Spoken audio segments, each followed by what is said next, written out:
అందరికీ నమస్కారం. ఈరోజు TFCC chairman doctor Pratani Ramakrishna Goud గారిని ఇంటర్వ్యూ చేయబోతున్నాము. నమస్కారం సార్. నమస్కారం.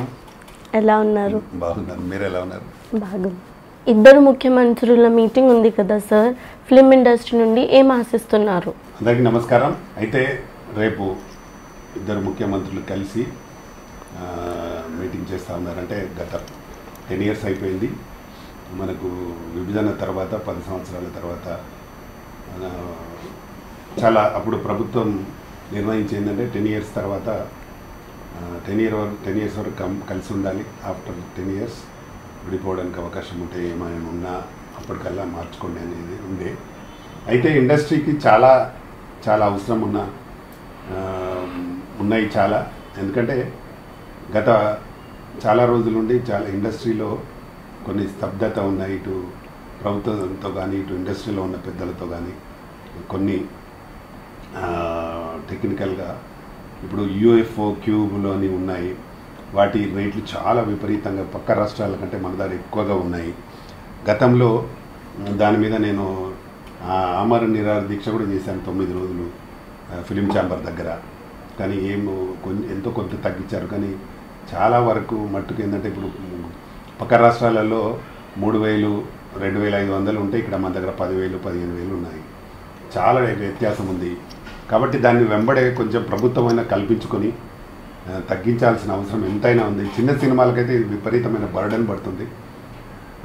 అంటే సినిమా రన్ కాకపోయినా 1 week క్యూబ్ కట్టాల్సి వస్తుంది. ఒక్కొక్కసారి కట్టిన తర్వాత వాళ్ళు నడవకపోతే 1-2 daysలోనే దాన్ని తీసేస్తున్నారు. కాబట్టి దీని మీద ప్రభుత్వంలో ఉన్న ఇప్పుడు ఇద్దరు ముఖ్యమంత్రులు కూడా దీన్ని డిఫరెంట్గా ఆలోచించాలి. దాన్ని తగ్గించే ఏర్పాటు చేయాలి. పక్క రాష్ట్రాలలో తక్కువగా ఉన్నప్పుడు మన దగ్గర ఎక్కువ ఎందుకు ఉండాలి? బాంబేలో కానీ చెన్నైలో కానీ బెంగళూరులో కానీ ఎక్కడైనా తక్కువగా ఉంది. 2,500 3,000 ఉంది డిజిటల్ ఛార్జెస్ ఫర్ వీక్. మన దగ్గరనేమో 10,000 15,000 ఉంది. దాన్ని వెంబడే తగ్గించాలి. పెద్ద సినిమాలకు ఫరక్ పడుతుందా లేదా నాకు తెలియదు. కానీ చిన్న సినిమాలకైతే చాలా ఇబ్బందిగా అవుతుంది. రిలీజ్కే చాలా ఇబ్బందిగా ఉంది. గతంలో మేము సినిమాలు చేసినప్పుడు ఒక ప్రింట్ వచ్చేది, 50,000 పెడితే ప్రింట్ వచ్చేది. అది దాదాపు చాలా థియేటర్లలో ఆడేది. అట్లా ఒక 10 ప్రింట్లు తీసుకుంటే అన్ని థియేటర్లలో కవర్ అయిపోయేది. కానీ ఇప్పుడు అలా లేదు. ప్రతి థియేటర్కు సపరేట్ అమౌంట్ కట్టాలి. చాలా ఇబ్బందిగా ఫేస్ చేస్తున్నారు. అందుకే ఇండస్ట్రీలో అటు థియేటర్లు కూడా సరిగా నడవట్లేదు. చాలా సినిమా థియేటర్లు సింగిల్ స్క్రీన్స్ అన్ని మ్యారేజ్ హాల్స్ అవుతున్నాయి. కాబట్టి థియేటర్స్ కూడా జనాలు రావడం లేదు. ఇవన్నీ పరిస్థితులను గమనించి ముఖ్యమంత్రులు ఇద్దరు డెఫినెట్గా ఈ సినిమా ఇండస్ట్రీకి ఏదైనా చేయాలని నేనైతే మా తెలంగాణ ఫిలిం ఛాంబర్ ద్వారా కోరుతున్నాను. వాళ్ళు ఏదో చేస్తారనే ప్రగాఢ విశ్వాసం కూడా ఉంది నాకు. తప్పకుండా చేయాలని రిక్వెస్ట్ చేస్తూ ఉన్నాము. అలాగే 2 రాష్ట్రాలలో థియేటర్ల పరిస్థితి కూడా చాలా ఇబ్బందికరంగా ఉంటుంది. చిన్న సినిమాలకు థియేటర్లు ఇవ్వరు, రెంట్ కట్టమంటారు, కంపల్సరీ రెంట్ కట్టాలంటారు. మరీ ముఖ్యంగా హైదరాబాద్లో అయితే కంపల్సరీ రెంట్ అంటున్నారు కొన్ని థియేటర్లు అయితే. అది కూడా చాలా ఇబ్బందిగా ఉంది. ఇప్పుడు ఓనర్స్ రెంట్ అంటే వేరు, మళ్ళీ ఓనర్స్ దగ్గర లీజర్కు రావాలి, ఓనర్కి రావాలి. అంటే ఇతను కోట్లు పెట్టి సినిమాలు తీస్తే ఈ ప్రొడ్యూసర్కు మిగిలే చాలా తక్కువ. పెద్ద సినిమాలు కూడా ఎన్ని రోజులు ఆడినా వాళ్ళకి మళ్ళీ ఫైనల్గా వచ్చేసరికి ఇన్కమ్ అనేది చాలా తక్కువగా ఉంటుంది. కాబట్టి దీన్ని కూడా దృష్టిలో పెట్టుకొని ఇది ఇండస్ట్రీ దీన్ని కూడా ఒక ఇండస్ట్రీగా గుర్తించి, ఫిలిం ఇండస్ట్రీని ఒక ఇండస్ట్రీగా గుర్తించి, ఇప్పటికీ ప్రభుత్వాలు గుర్తించట్లేదు. ఈ ఫిలిం ఇండస్ట్రీని కూడా ఒక ఇండస్ట్రీగా గుర్తించండి. ఫస్ట్ ఆ ఇండస్ట్రీగా గుర్తిస్తేనే దీనికి అన్ని రకాలుగా లాభాలు జరిగే అవకాశం ఉంటుంది. ఇండస్ట్రీలో కూడా చాలామంది వస్తున్నారు, చాలా కోట్లు డబ్బులు పెట్టి సినిమాలు తీస్తున్నారు. కానీ అవి రిలీజ్కి వచ్చేసరికి రిలీజ్ కాకుండా, థియేటర్లు దొరకకుండా చాలా ఇబ్బందులు ఫేస్ చేస్తూ ఉన్నారు. ఇది గత చాలా సంవత్సరాల నుండి జరుగుతూ ఉంది. దీన్ని గతంలో నేను 90లో ఎంటర్ అయినా, 1990లో ఫస్ట్ సినిమాతో ఎంటర్ అయినా. నేను 2001 వరకు కూడా థియేటర్లన్నీ లీజ్కి పర్సంటేజ్లో ఇచ్చేది. పర్సంటేజ్ అన్నప్పుడు కంపల్సరీ ప్రొడ్యూసర్కు కొంత, డిస్ట్రిబ్యూటర్కి కొంత వచ్చేది. అప్పుడు కంపల్సరీ ప్రొడ్యూసర్కు డెఫినెట్గా సినిమాని బట్టి ఎంతో కొంత లాభం వచ్చేది. ఇప్పుడు ఆ పరిస్థితి లేదు. కేవలం రెంట్స్ మీద ఏ సినిమాకు వర్కౌట్ కావడం లేదు చిన్న సినిమాలకైతే. కాబట్టి దీన్ని కూడా దృష్టిలో పెట్టుకొని తప్పకుండా మాకు చాలా తక్కువగా పర్సంటేజ్ విధానంలో అన్ని థియేటర్లు ఉండే విధంగా చూడాల్సిందిగా మరీ మరీ కోరుతున్నాను. చిన్న సినిమాలకు ఎలాంటి సహకారం కావాలి? చిన్న సినిమాలకు చాలా అవసరం ఉంది. గతంలో ముఖ్యమంత్రి ఎన్టీ రామారావు గారు ఉన్నప్పుడు 10 లక్షలు సబ్సిడీ పెట్టారు. ఇప్పుడు ఆ సబ్సిడీ లేదు. దాన్ని వెంబడే కొన్ని రోజుల తర్వాత తీసేశారు. దయచేసి చిన్న సినిమాలకైనా ఒక 15 lakhs లేదంటే 20 lakhs సబ్సిడీ పెట్టండి. సబ్సిడీ ద్వారానన్నా ఎక్కువగా సినిమాలు తీసే అవకాశం ఉంటుంది. మనకి ఎలాగో ప్రభుత్వానికి మీకు ట్యాక్స్ రూపాయన డబ్బులు వస్తాయి ఈ సినిమాలకి. తప్పకుండా అంటే గతంలో పెట్టిన ప్రభుత్వాలు సపోర్ట్గా ఉండేది. పక్క రాష్ట్రాలలో సబ్సిడీలు ఇస్తున్నారు, షూటింగ్ చేస్తే సబ్సిడీలు ఇస్తున్నారు. కానీ మన దగ్గర సబ్సిడీ లేదు. చిన్న సినిమా బతకాలంటే సబ్సిడీ పెట్టండి, సబ్సిడీలు ఇవ్వండి. డెఫినెట్గా మంచి సినిమాలు రావడానికి కూడా అవకాశం ఉంటుంది.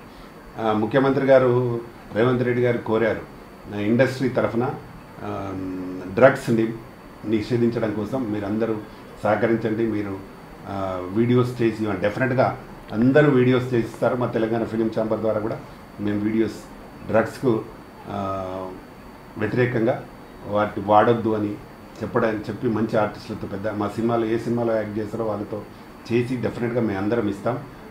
మీరు అన్న మాటకు డెఫినెట్గా మేము సపోర్ట్ చేస్తాం. కానీ మా ఇండస్ట్రీలో ఉన్న సినిమాలకు కూడా చిన్న సినిమాలకు మీరు తప్పకుండా ఒక 10 లక్షల సబ్సిడీ ఇవ్వండి. అలాగే లొకేషన్స్ సినిమా ఫ్రీగా ఇవ్వండి. ఇంతకుముందు గతంలో FDC ద్వారా సింగిల్ విండో విధానం ద్వారా ఇచ్చేది. ఇప్పుడు అలాగే సింగిల్ విండో విధానం ద్వారా ఇచ్చి ఫ్రీగా లొకేషన్స్ ఇవ్వండి. అక్కడ ఎక్కడైనా బయట అవుట్డోర్లో చేస్తే చాలా ఇబ్బందులు ఉన్నాయి. అక్కడ పోలీస్ స్టేషన్లో వీళ్ళు కొందరికి తెలియక వాళ్ళు షూటింగ్ చేస్తుంటే అక్కడికి వచ్చి వాళ్ళు ఇబ్బందులు పెట్టడం, రకరకాల ఇబ్బందులు అక్కడ లోకల్ మనుషులు వచ్చి ఇబ్బందులు పెట్టడం అట్లా జరుగుతూ ఉంది. కాబట్టి మీరు ప్రభుత్వమే FDC ద్వారా సింగిల్ విండో విధానం పెట్టి మాకు ఫ్రీగా అనుమతులు ఇవ్వండి. అప్పుడు సినిమా పరిశ్రమ ఇక్కడ డెవలప్ కావడానికి ఉంటుంది. అలాగే మాకు తెలంగాణ ఫిలిం ఛాంబర్ ద్వారా దాదాపు మా దగ్గర 16,000 మంది మెంబర్స్ ఉన్నారు. టెక్నీషియన్స్ చాలామంది టెక్నీషియన్స్ ఉన్నారు. వాళ్ళందరికీ ఇండ్లు అవసరం. ఇండ్లు చాలా నిరుపేదలు మా దాంట్లో ఉన్నారు టెక్నీషియన్స్గా. రోజు వాళ్ళకు వర్క్ ఉంటేనే జీవితం గడిపే విధంగా ఉంది. కాబట్టి చాలామందికి హౌజెస్ లేవు. కాబట్టి మాకు ఇల్లులు కూడా కావాలి. తక్షణం మాకు ఆ ఇల్లులు కూడా ఏర్పాటు చేయించాల్సిందిగా మా ముఖ్యమంత్రి గారిని కోరుతా ఉన్నాము. చాలామందికి చిత్రపురి కాలనీలో ఇచ్చారు, కానీ అందులో మా తెలంగాణ వాళ్ళకి ఇవ్వలేదు అసలే. కాబట్టి తప్పకుండా మా తెలంగాణ ఫిలిం ఛాంబర్ కూడా ఇల్లు అవసరం ఉన్నాయి. తప్పకుండా చాలామంది ఇక్కడ టెక్నీషియన్స్ ఉన్నారు. వాళ్ళందరికీ ఇళ్ళ కోసం మాకు ల్యాండ్ కూడా ఇవ్వాల్సిందిగా ముఖ్యమంత్రి గారిని కోరుతున్నాం. మీ ఇండస్ట్రీకి ఎలాంటి పర్మిషన్స్ అవసరం? ఇండస్ట్రీకి టికెట్ విధానము ప్రైవేట్ వాళ్ళతో బుకింగ్ చేస్తున్నారు. అలా కాకుండా FDC ద్వారా టికెట్ బుకింగ్ విధానం ఉంటే ఇప్పుడు ఎవరికో 40-50 రూపాయలు వేస్ట్గా వెళ్ళే బదులు అదే ప్రభుత్వానికి వస్తే FDCకి వస్తే 2 FDCల ద్వారా ఆంధ్ర FDC తెలంగాణ FDC ద్వారా టికెట్ ఆన్లైన్ బుకింగ్ ఉంటే ఆ వచ్చే డబ్బులేదో FDCకి వస్తాయి. FDC ద్వారా మనకు మేలు జరిగే అవకాశం ఉంటుంది ప్రొడ్యూసర్స్కి. కాబట్టి దాన్ని ఆన్లైన్ బుకింగ్ మొత్తం FDC ద్వారా చేయాల్సిందిగా మరీ ఇద్దరు ముఖ్యమంత్రులను కోరుతున్నాను. FDC ద్వారా టికెటింగ్ ఆన్లైన్ విధానం జరిగితే మనకు అకౌంట్స్ కూడా కరెక్ట్ ఉంటాయి. తప్పకుండా ప్రొడ్యూసర్స్ కూడా అది మేలు జరుగుతుంది. కాబట్టి మీరు FDC ద్వారానే ఈ టికెట్ విధానాన్ని అమలు చేయాలని కోరుతున్నాం. ఇంతకుముందే తెలంగాణ FDC వారు చేసినామని చెప్పారు, కానీ అది ఆన్లైన్ పూర్తిగా సఫలీకృతం కాలేదు. కాబట్టి ఇప్పుడైనా 2 రాష్ట్రాల FDC ద్వారా మాకు ఆన్లైన్ టికెట్ విధానం చేయాల్సిందిగా మరీ కోరుతున్నాము. అలాగే మనకు థియేటర్లలో తినుబండారాలు చాలా కాస్ట్లీగా అమ్ముతున్నారు. దానికి కూడా ప్రభుత్వము కల్పించుకొని అంటే వాటికి తగ్గట్టుగా కరెక్ట్ రేట్లు పెట్టి అమ్మితే కరెక్ట్. ఒకటి జస్ట్ పాప్కార్న్ 10-15 రూపాయలకు పాప్కార్న్ 200 రూపాయలు 250 రూపాయలు అమ్ముతున్నారు మల్టీప్లెక్స్లలో. ఇది ఎంత దారుణం! ఒక సమోసా కొంటే 200 తీసుకుంటున్నారు, ఒక థమ్స్అప్ తాగితే 250 రూపాయలు తీసుకుంటున్నారు. ఇది చాలా అన్యాయం. ఒక ఫ్యామిలీ సినిమాకి వెళ్ళాలంటే 3,000-3,500 రూపాయలు అవుతున్నాయి టికెట్లకు వాటికి వీటికి. కాబట్టి సినిమాలు చూడడం చాలా తగ్గిపోయింది. దయచేసి ఇలాంటి వాటిని మీరు నిబంధనలు పెట్టండి. ప్రభుత్వం వాటిని కరెక్ట్గా రేటు అంటే MRP రేట్ ఉంటుంది కదా, MRP రేటుకి అమ్మండి. ఆ రేటు కొంచెం ప్రాఫిట్గా అమ్మండి. ఎంఆర్పి రేట్లోనే మీకు ప్రాఫిట్ ఉంటుంది.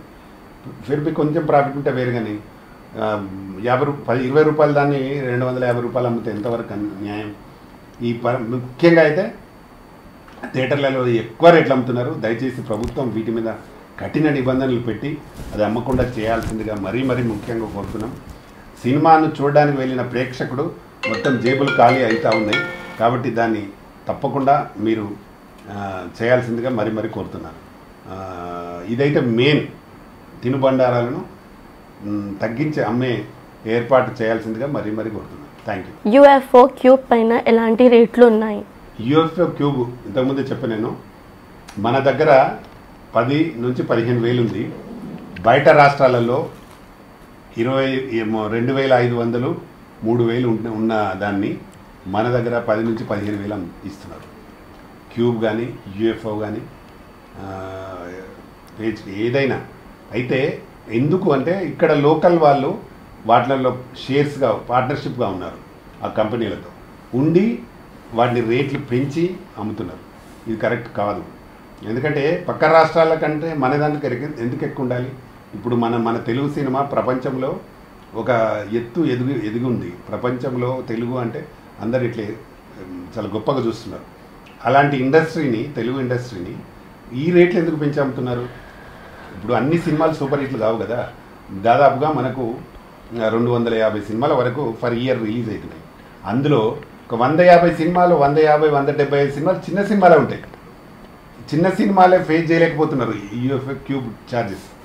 కాబట్టి వాటిని 100% ప్రభుత్వం కల్పించుకొని వాటి రేట్లు తగ్గించాల్సిందిగా మరీ కోరుతున్నాం. చాలామంది నిర్మాతలు అడుగుతున్నారు, కోరుతున్నారు. ఆ సినిమా వచ్చేసరికి అందరూ ఇబ్బందిగా ఫీల్ అవుతున్నారు. కాబట్టి దయచేసి ఆ యూఎఫ్ఓ క్యూబ్ రేట్లను చాలా వరకు తగ్గించాల్సిందిగా కోరుతున్నాం. ఇప్పుడు ఆల్రెడీ ఇక్కడ కూడా ఉన్నాయి, 2,500కి ఇచ్చేటివి ఉన్నాయి. కానీ వాళ్ళకి థియేటర్లు లీజులేమో వాళ్ళ చేతులు ఉన్నాయి. కాబట్టి వీళ్ళ డిజిటల్ తీసుకురాలి.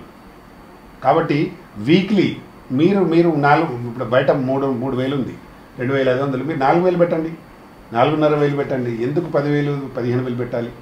కాబట్టి అది కూడా ప్రభుత్వం కల్పించుకొని దయచేసి తప్పకుండా దాన్ని తగ్గించే ఏర్పాటు చేయాల్సిందిగా మరీ కోరుతున్నాను. రీసెంట్గా దీక్ష మూవీ డైరెక్టర్ అండ్ ప్రొడ్యూసర్గా చేశారు కదా సార్, ఏ స్టేజ్లో ఉంది? ఇప్పుడు దాదాపుగా మొత్తం మూవీ కంప్లీట్ చేసాము. ఒక్క సాంగ్ బ్యాలెన్స్ ఉంది. దీంట్లో దాదాపుగా 2.5 నెలలు షూటింగ్ కంప్లీట్ చేసినాము. అన్ని ఫైట్స్ కానీ సాంగ్స్ కానీ అవన్నీ కంప్లీట్ చేయడం జరిగింది. సినిమా మాత్రం చాలా బాగుంది. విషయం ఏంటంటే మెయిన్ కథ ఏంటంటే ఒక దీక్ష పట్టుదలతో చేస్తే ఏ పనైనా సక్సెస్ అవుతుంది అనే దాని మీద పాయింట్ తీసుకొని చేయడం జరిగింది. ఈ దీక్ష మూవీ తప్పకుండా నా డైరెక్షన్లో బ్రహ్మాండంగా వచ్చింది. కాబట్టి నాకు ఒక పెద్ద పేరు వస్తుందని నాకు ఆలోచన ఉంది. నా ఆలోచన ప్రకారంగా ఇది మంచి సినిమా అవుతుందని కూడా నమ్మకం ఉంది. ఎందుకంటే గతంలో నేను సూపర్ స్టార్ కృష్ణ, సుమన్, జోడీ నెంబర్ 1, ఉదయ్ కిరణ్ ఇలాగ చాలామంది హీరోలతో నేను డైరెక్షన్ చేయడం జరిగింది. కాబట్టి ఆ సినిమాలు జోడీ నెంబర్ 1 చాలా మంచి పెద్ద హిట్ అయింది నాకు. ఈ సినిమా కూడా డెఫినెట్గా పెద్ద హిట్ అవుతుందని నాకు నమ్మకం ఉంది. ఎందుకంటే గత సినిమాల కంటే ఈ సినిమా ఇంకా చాలా బాగా వచ్చింది. ఇందులో కిరణ్ కుమార్ గారు, అలాగే పుష్పలో చేస్తుంది అమ్మాయి అలేఖ్య రెడ్డి అని హీరోయిన్, పుష్పలో క్యారెక్టర్ చేస్తుంది అమ్మాయి. ఆ అమ్మాయి ఇందులో హీరోయిన్గా చేసింది, చాలా బాగా చేసింది. ఆ అమ్మాయి అలేఖ్య రెడ్డిపై, కిరణ్ కుమార్ పైన ఒకటి మంచి వర్షం సాంగ్ కూడా చేశాం, చాలా అద్భుతంగా వచ్చింది. అలాగే ఇంకొక కన్నడ హీరోని పెట్టాం, అతను కూడా చాలా బాగా చేశారు. ఇందులో మొత్తం 4 హీరోయిన్స్, చాలా అందరూ బాగా చేశారు. అందులో మా తులసి కూడా బాగా చేసింది, మా అనుష కూడా బాగా చేసింది. వీళ్ళందరూ అందులో యాక్ట్ చేశారు. తప్పకుండా ఈ సినిమా పెద్ద హిట్ అవుతుందని నమ్మకం ఉంది. మా జేవిఆర్ గారు మంచి ప్రిన్సిపల్ క్యారెక్టర్ చేశాడు. అలాగే బాలు ఆయనకు అసిస్టెంట్గా చేశాడు. ఇట్లా చాలామంది ఆర్టిస్టులు చాలా బాగా చేశారు. సినిమా డెఫినెట్గా పెద్ద హిట్ అవుతుంది. ఇది 100% 50 days ఫంక్షన్ కూడా చేసుకుంటాం మనం. చాలా బాగా ఆడుతాను నమ్మకం నాకు. దీక్ష మూవీలో ఎన్ని సాంగ్స్ ఉన్నాయి, ఎవరెవరు పాడారు? దీక్ష మూవీలో 6 పాటలు ఉన్నాయి. అందులో ఒకటి మంచి లవ్ సాంగ్ మధుప్రియ పాడింది, చాలా బాగుంటుంది. అది వర్షం సాంగ్. అది కిరణ్ కుమార్ అండ్ అలేఖ్య రెడ్డి. అలేఖ్య రెడ్డి అంటే పుష్పలో క్యారెక్టర్ చేసింది అమ్మాయి. ఆ అమ్మాయిని ఇందులో హీరోయిన్గా చేస్తున్నాం. అలాగే ఇంకొక సాంగ్ గీతా మాదిరి పాడింది, ఐటెం సాంగ్, అది కూడా చాలా బాగుంటుంది. అలాగే తర్వాత ఇంకా ఒక శ్లోకం ఉంటుంది హనుమాన్ పైన, అది కూడా చాలా బాగుంది. ఇంకోటి నంది నంది అనే ఒక సాంగ్ ఉంది, అది త్వరలో ఇంకా అదొకటి షూటింగ్ బ్యాలెన్స్ ఉంది, అది కూడా చాలా బాగా ఉంది. ప్రత్యూష పడింది ఆ సాంగ్, చాలా బాగుంటుంది. ఇలాగ 5-6 సాంగ్స్ ఉన్నాయి. 5 సాంగ్స్ ఒక శ్లోకం, అన్నీ చాలా బాగా వచ్చాయి. డెఫినెట్గా ఇది పెద్ద హిట్ అవుతాయి ఆ సాంగ్స్ కూడా. మేము అది సాంగ్ మధుప్రియ వాళ్ళ యూట్యూబ్లో పెడితే దాదాపు 40 మిలియన్ చూశారు సాంగ్ ఇప్పటికే. అంటే డెఫినెట్గా ఇది ఒక పెద్ద రేంజ్ సినిమా అవుతుంది నమ్మకం నాకు. దీక్ష మూవీలో ఎన్ని ఫైట్స్ ఉన్నాయి? ఫైట్ మాస్టర్ ఎవరు? ఇందులో ఫైట్స్ ఒక 4 ఫైట్స్ ఉంటాయి, చాలా అద్భుతంగా ఉంటాయి ఫైట్స్ కూడా. అందులో ఒకటి భీముడి గెటప్లో ఉండే ఒక ఫైట్ కిరణ్ కుమార్ చేస్తాడు. అది అందులో ఒక 1 మినిట్ శ్లోకం ఉంటుంది, అది ఆయన వితౌట్ కట్ పాడుతూ ఫైట్ చేస్తాడు, చాలా అద్భుతంగా వస్తుంది అది. దాన్ని ఫైట్ ఏంటంటే రవి మాస్టర్ ఆయన మొన్ననే వరల్డ్ వైజ్ నాన్చాక్ ఛాంపియన్లో ఛాంపియన్షిప్ గెలిచాడు. ఆయన 108 దేశాలలో ఈయన గెలిచాడు. ఈయన గోల్డ్ మెడలిస్ట్ ఆయన నాన్చాక్లో. ఆయన మాకు ఫైట్ మాస్టర్, చాలా అద్భుతంగా చేశాడు. ఆయన దగ్గర ఉన్న ఫైటర్స్ కూడా ఫ్రంట్స్ బ్యాక్ అంతా న్యాచురల్గా, ఎక్కడ కూడా బెడ్లు కానీ అట్లాంటివి లేకుండా చాలా బ్రహ్మాండంగా చేశారు, చాలా అద్భుతంగా వచ్చింది. ఆ ఫైట్ కానీ, తర్వాత ఒకటి జైల్ సింగ్లో ఫైట్ ఉంటుంది, ఆ ఫైట్ కానీ, అలాగే ఫైట్స్ చాలా బాగా అద్భుతంగా చేశాడు. 4 ఫైట్స్ చాలా అద్భుతంగా ఉంటాయి. ఇది చూసి చాలా క్రేజ్ వస్తుంది. ఈ సినిమా తర్వాత రవి ఫైట్ మాస్టర్కి మాత్రం చాలా పెద్ద పేరుతో పాటు సినిమాలు కూడా, పెద్ద పెద్ద సినిమాలు కూడా వస్తాయి ఆయనకు అవకాశం అని నా నమ్మకం ఉంది. చాలా బాగా వచ్చినాయి ఫైట్స్, అన్నీ ఎడిటింగ్ అయిపోయినాయి, చాలా బాగుంది. త్వరలో మీరు చూడబోతారు, చాలా అద్భుతంగా ఉంటాయి ఫైట్స్ అని. దీక్ష మూవీ దాదాపుగా త్వరలో రిలీజ్ చేయాలంటే ఇప్పుడు గ్రాఫిక్ వర్క్ అంటే డిఏ వర్క్ అంతా జరుగుతూ ఉంది. ఒక శ్లోకం డిఏ ఉంది, శ్లోకంలో కూడా కొంత డిఏ వర్క్ ఉంది. వర్క్ అంతా జరుగుతూ ఉంది, రీ రికార్డింగ్ జరుగుతుంది. రీ రికార్డింగ్ రాజ్ కుమార్ చేస్తూ ఉన్నాడు, మ్యూజిక్ రీ రికార్డింగ్ అంతా అతనే చేస్తూ ఉన్నాడు. ఈ వారం 10 రోజుల లోపల రీ రికార్డింగ్ ఇదంతా అయిపోతుంది. డబ్బింగ్ ఎడిటింగ్ అంతా అయిపోయింది, ఈ రీ రికార్డింగ్ ఇదంతా జరుగుతుంది, ఎఫెక్ట్స్ జరుగుతూ ఉన్నాయి.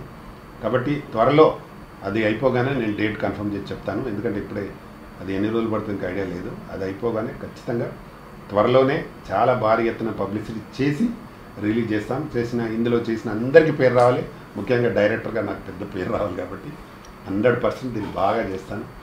అది హిట్ అయ్యేదని నమ్మకం కూడా నాకుంది. థ్యాంక్స్ సార్, నేను అడిగిన అన్ని క్వశ్చన్స్కి ఆన్సర్ ఇచ్చారు. మళ్ళీ ఇంకో ఇంటర్వ్యూతో మళ్ళీ కలుస్తాను. Thank you. నమస్తే. ఈ వీడియో చూసారు కదండి, మీకు నచ్చితే లైక్ చేయండి, షేర్ చేయండి, సబ్స్క్రైబ్ చేయండి. నేను మీ తులసి. Thank you all.